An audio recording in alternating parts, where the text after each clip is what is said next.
Welcome to The Explainer. Today, we're going to step back in time. And we're not just doing a standard military history lesson here. We're actually going on a cinematic journey into a profoundly deep human tragedy. We're looking at the Battle of Gettysburg, but we're framing it through a very specific, pretty unforgiving lens. We want to understand what actually happens when human folly and the absolute arrogance of political power go completely unchecked. So let's step into the story. Right off the bat, we have to ask ourselves, what is the true cost of unchecked political ambition? It is absolutely vital that we view Gettysburg not just as a clash of two giant armies, but really as the ultimate symbol of a completely failed political class. You see, when leaders are blinded by their own arrogance and simply refuse to find common ground, the result is this rising dark tide of just immense human suffering. And that brings us to a really foundational thought from the author of our source newsletter, who is affectionately known as Papa.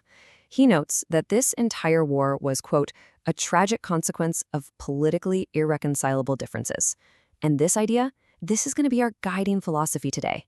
It was because of the sheer stubbornness, the literal folly of the era's leaders, that neighbors were violently forced to fight neighbors.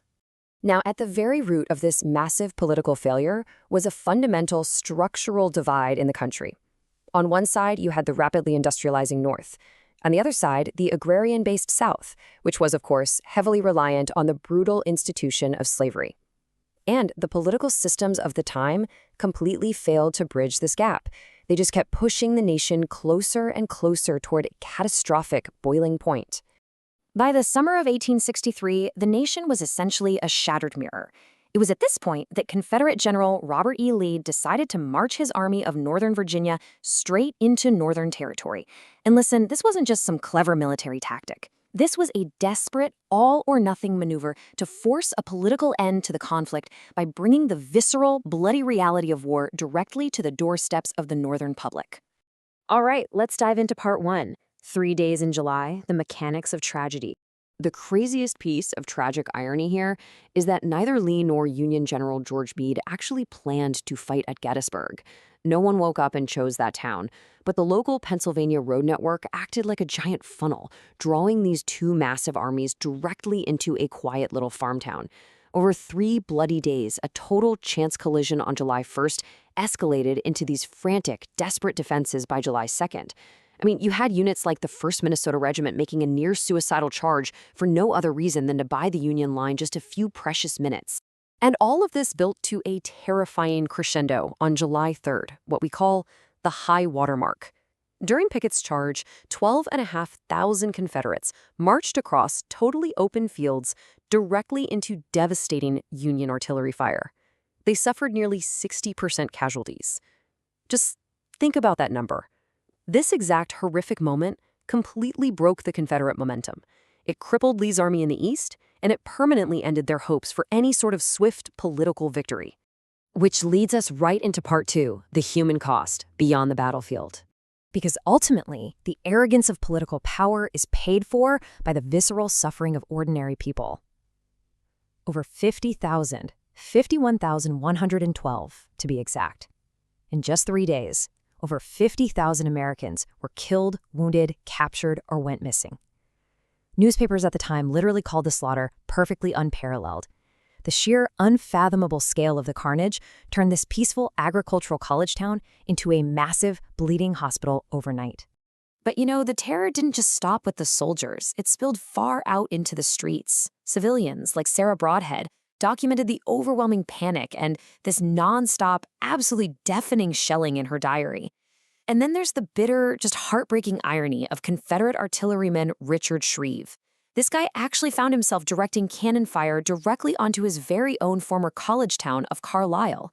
For the local African-American community, the stakes were unimaginably high. Free citizens like Gettysburg farmer Abraham Bryan, alongside former slaves who had sought refuge there, were suddenly forced to flee for their lives. Advancing Confederate troops were actively hunting them down, threatening to kidnap them and physically drag them back into the total nightmare of slavery. This right here, this is the grounded human reality of what political failure actually looks like on the ground. Months later, stepping into the aftermath of this unimaginable devastation, President Abraham Lincoln arrived to dedicate the cemetery. He was desperately seeking to give a new birth of freedom and to inject a profound sense of purpose into all that immense sacrifice. He needed to ensure that the heavy human cost paid on those Pennsylvania fields would never be forgotten by the nation, and, most importantly, that it would not be in vain. And finally, part 3, Lessons for Our Democracy, the Synthesis. So, what does this all mean for us? How do we actually connect the memory of this historic tragedy to our lives today? Well, the takeaways from our sources are pretty clear. First, history is a living lesson in human endurance. It proves, without a doubt, that the devastating cost of political failure is always, always paid in human lives. Gettysburg stands today as a stark monument to our messy, enduring struggle for equality. It reminds us that while old battlefields can definitely become symbols of reconciliation, our nation itself remains incredibly fragile. Which leaves us with a final, really provocative thought inspired by Papa. How wisely are we choosing the leaders of our representative democracy today?